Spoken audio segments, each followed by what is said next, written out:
Om Shanti. Good morning. साकार मुरली 28 मई 2024। बाबा का मीठा मीठा पत्र हम मीठे मीठे बच्चों के मीठे मंथन के लिए। मंथन शुरू करने से पहले पवित्रता के सागर शिव बाबा की पवित्र किरणों के नीचे बैठ जाते हैं और अनुभव करते हैं कि मैं पवित्र स्वरूप आत्मा हूं, पवित्रता के सागर की संतान हूं।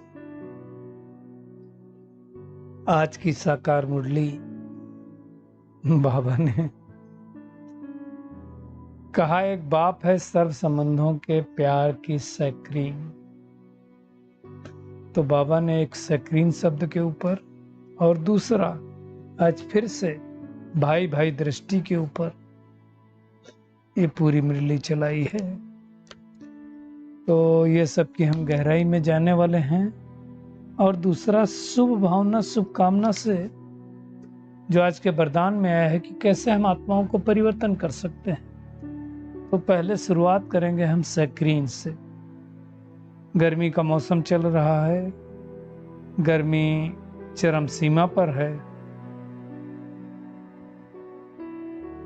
लेकिन हम छोटे थे, अभी भी होता होगा शायद, तो जो बर्फ बिकती थी उसको बोलते थे कटने वाली बर्फ, काटने वाली मतलब घिसते थे, और घिसने के बाद वो क्या करता था, उसमें सैक्रीन मिलाता था। फिर हम खाते थे तो क्या ठंडा भी लगता था और बड़ा आनंद आता था बर्फ खाने में। अभी तो हेल्थ पॉइंट ऑफ व्यू से अगर आप देखो, खा लोगे तो आपका गले पकड़ लेगा।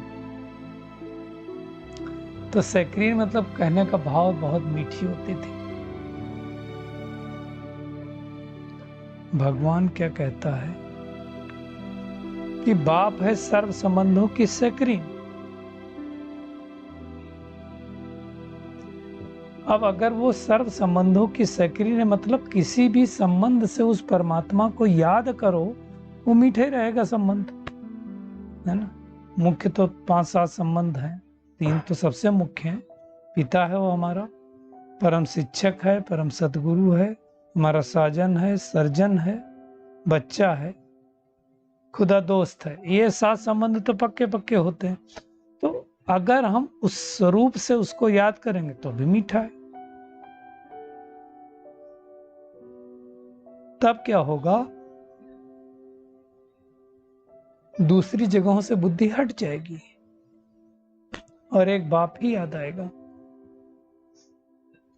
तो ये हम सबको मेहनत करनी है।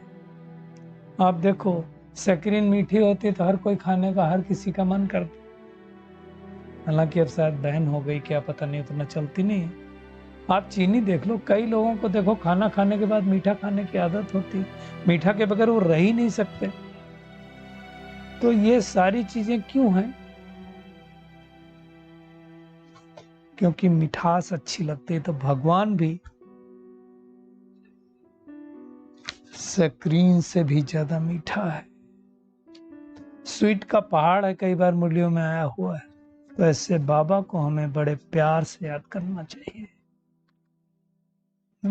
देखो, दुनिया में पिता हमको बचपन में मिलता है, जब युवा होते हैं तो हमें शिक्षक मिलता है, और बुढ़ापे की मतलब 60 साल की आयु में हमें गुरु मिलता है। यहाँ तो तीनों इकट्ठे हैं, है ना।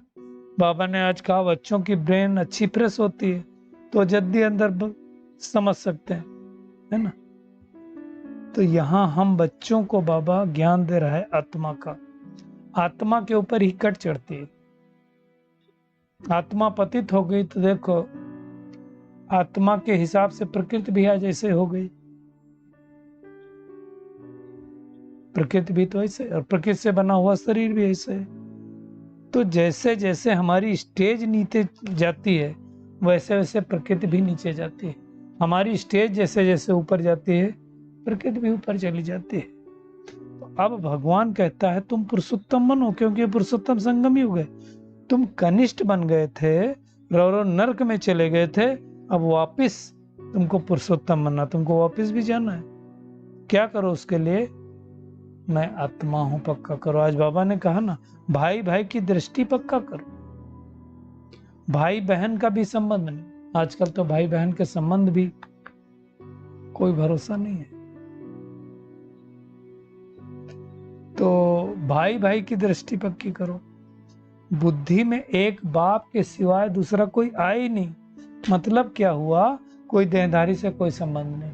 और बाबा ने कहा जब देहधारी से कोई संबंध नहीं होगा तो कर्मातीत जल्दी बन जाएंगे।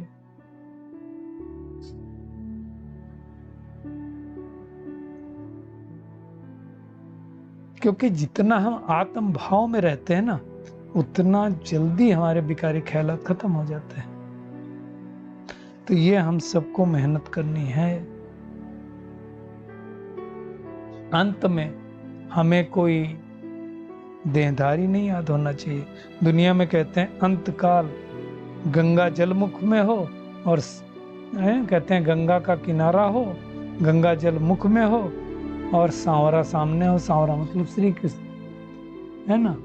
तो वो दुनिया के लिए कहा गया। एक्चुअली बात इस समय है कि भगवान हमें याद आए, और तो उसके लिए क्या करना है, अभी से उसे एक परम पिता परमात्मा को याद करना है, उसको याद करने की मेहनत करनी।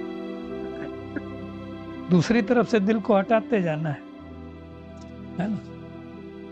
ज्ञान इजी है, भक्ति का बहुत सारा विस्तार है। बाबा कहता है यज्ञ तप दान तीर्थ व्रत करना, शास्त्र पढ़ना, ये सब भक्ति की सामग्री। और देखो धीरे धीरे क्या हो रहा है, ये भक्ति के कर्म कांड बढ़ते जा रहे हैं, भक्ति बढ़ती जा रही है। एक तरफ देखो भक्ति भी बढ़ती जा रही, दूसरी तरफ भ्रष्टाचार भी बढ़ता जा रहा है। ऐसा नहीं कि भ्रष्टाचार कम हो रहा है। क्यों? क्योंकि दुनिया ने क्या किया, भक्ति का पाठ मतलब भक्ति अलग कर दिया,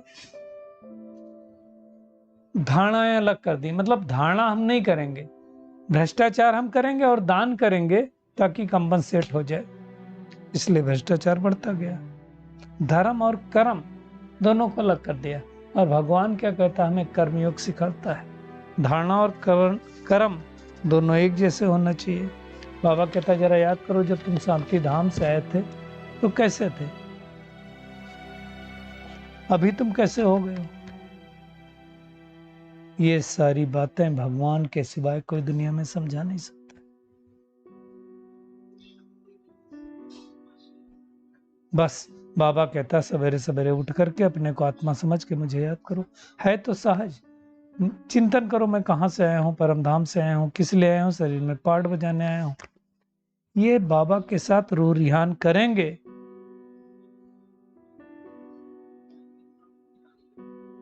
तो हमारे अंदर वो पावर आती जाएगी, विकर्म नष्ट होते जाएंगे। ये बातें दुनिया में कोई सिखला नहीं सकता है। दुनिया में तो लोग कहते हैं आत्मा निर्लेप है। अब आत्मा निर्लेप हो कैसे सकती है? आत्मा का अभी जो शरीर छोड़ करके जाती है उसका क्लोजिंग बैलेंस, और जब अगला जन्म लेती है उसका ओपनिंग बैलेंस होता है। अपने कर्म के अनुसार जन्म लेती है, नहीं तो कोई गरीब घर में कोई अमीर घर में क्यों जन्म ले, है ना। कई लोग बोलते हैं, देखो एक जैसे लोग होते हैं, एक जैसी पढ़ाई करते हैं, है ना, सबके भाग्य अलग अलग क्यों होते हैं? एक जैसा सबका भाग्य नहीं होता। वही कर्म वो करेगा ज्यादा मिलेगा, वही कर्म वो करेगा उसको कम मिलेगा। तो ये हमारा डिपेंड करता है ओपनिंग बैलेंस के ऊपर, हम जो भाग लेकर के आए उसके ऊपर। तो भगवान कहता है कि अब तुम्हें देवी देवता धर्म की सैपलिंग लगानी है। जो सुनने वाले होंगे, समझने वाले होंगे तो अपने आप समझ जाओगे कि यहाँ का सैपलिंग है ना। ये बातें बाबा समझाता है। बाबा कहता है देखो, सतयुग, त्रेता युग और द्वापर युग, 3 युग तुमको दुख उतना नहीं होता है। सबसे ज्यादा दुख तब होता है जब हम तमो प्रधान हो जाते हैं। तो कायदे से पूरे भाग में 1/4 भाग दुख है। मतलब अगर देखा जाए तो 5000 वर्ष में 3750 साल हमको ज्यादा दुख नहीं होता है। 1250 साल ही दुख हम भोगते हैं। तो आधा कल बाबा कहता है सूर्यवंशी राज, चंद्रवंशी राज, और आधा कल्प रावण राज्य चलता है। है ना? जब ऐसी दुनिया हो जाती है, जब देखो अनाज पानी धरनी सब कुछ पुराना हो जाता है, अब भगवान आकर के सब कुछ नया बनाता है। फिर धीरे धीरे साक्षात्कार हुआ। देखो नया बनने में, धरनी साफ होने में, पानी शुद्ध होने में टाइम नहीं लगेगा। हम सबको लॉकडाउन का पता है। विनाश होगा, अब आबादी कम होगी, अपने आप ऑटोमेटिकली सब कुछ साफ हो जाएगा। और अब उसकी तैयारी हो गई। आज फिर से बाबा ने कहा वंडर ऑफ द वर्ल्ड स्वर्गीय। सतयुग में बाबा ने कहा अगरबत्ती की भी दरकार नहीं है। आप सोचो वहाँ का जो पानी होता है वो भी आज के दूध के बराबर होता है। तो सोचो स्वर्ग कितना अच्छा होगा। बाबा कहता स्वर्ग का नाम सुनते ही तो मुख में पानी आता है कि नहीं आता। देखो यहाँ तो अगरबत्ती भी लगाते हैं, कुछ भी करते हैं, सेंट डालते हैं, डेंटिंग पेंटिंग करते हैं। बाबा ने तो आज उसको भी याद किया कि आज इस समय यहाँ पर अपने को अच्छा दिखाने के लिए क्या क्या करते हैं, क्रीम लगाते हैं, पाउडर लगाते हैं, फैशन करते हैं कि हम खूबसूरत दिखें, कपड़े अच्छे पहनते हैं। वहाँ तो नेचुरल ब्यूटी रहती है, वहाँ इसकी जरूरत ही नहीं होती। आत्मा ब्यूटीफुल होती है तो शरीर भी ब्यूटीफुल मिल जाता है। आप देख लो लक्ष्मी नारायण को। तो आज सारा खर्चा उन लोगों से पूछो जो अपने डेंटिंग पेंटिंग पे इतना खर्च करते होंगे, कितना आपका कॉस्मेटिक का खर्चा होता होगा। बाबा के बनने के बाद सब बंद हो जाता है। तो ये सब कलयुग में करने की जरूरत होती है। सबसे बड़ी इंडस्ट्री ये है, फैशन इंडस्ट्री, है ना। सतयुग में इन सब चीजों की कोई आवश्यकता नहीं। नेचुरल खुशबू होती है। फूल आप अभी भी देखो, चंपा चमेली का कहीं पे फूल लगा दो तो कितनी अच्छी नेचुरल खुशबू आती है। वो खुशबू इस समय मिलती है हमको। बाबा ने कहा देखो ड्रामा अनुसार वापस तो सबको जाना ही है ना। बम्स बनाते हैं क्या रखने के लिए बनाते हैं? कभी ना कभी तो छोड़ेंगे ही। किसी के मन में आ गया तो छोड़ देगा। कई लोग होते ना, अगर हम नहीं तो कोई नहीं, कई लोगों को आता है। तो ये क्या होता है, जो संधियां की जाती हैं स्टेबल माइंड स्टेट में की जाती है, और जब ऐसी बातें होती हैं तो क्योस होता है, तो कोई भी छोड़ सकता है। बाबा ने कहा वहां नेचुरल ब्यूटी होती है। लेकिन ये स्कूल है, इसमें सब एक जैसे नहीं हो सकते। हमें देखना है हम कैसे बन रहे हैं, क्या हम लक्ष्मी नारायण जैसे बन रहे हैं। बस बाबा कहता भाई भाई को देखो, भ्रकुटी के बीच आत्मा बैठी है, उसको ही निहारो। अब आते हैं वरदान पर आज के। शुभ भावना शुभ कामना के सहयोग से आत्माओं को परिवर्तन करने वाले सफलता संपन्न भव। शुभ कामना मतलब हमारी इच्छा हो हर एक के प्रति कि इसके साथ शुभ हो।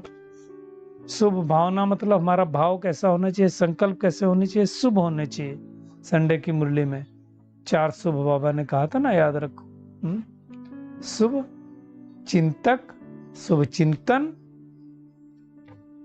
है ना, शुभ भावना और शुभ स्मृति स्वरूप, 4 शब्द कहते ना। तो अब हमें क्या करना है, शुभ भावना शुभ कामना के सहयोग से हर एक आत्मा के प्रति शुभ भाव रखो तो परिवर्तन होंगी आत्माएं, है ना। बाबा ने कहा संगठित रूप में अपने मन की शुभ भावना और शुभकामनाओं का सहयोग जो देते हैं ना, तो वायुमंडल का किला बन जाता है और जो आत्माओं को परिवर्तन कर देता है। जैसे बाबा ने कहा 5 उंगलियों के सहयोग से कितना भी बड़ा कार्य सहज हो जाता है, ऐसे हर एक ब्राह्मण बच्चे का सहयोग संपन्न बना देता है। छोटी सी कहानी है कि एक बार 5 उंगलियों में झगड़ा हो गया। वो कहा मैं बड़ी, वो कहा मैं बड़ी, वो कहा मैं बड़ी। छोटी वाली को पूछा भला तुम क्यों बड़ी? तो छोटी वाली उंगली ने कहा गोवर्धन पर्वत कौन सी उंगली पे उठाया था? तो बोला इसलिए मैं बड़ी। दूसरी उंगली को पूछा तो कहा तिलक कौन सी उंगली से लगाते हैं? उसने कहा इसलिए मैं बड़ी।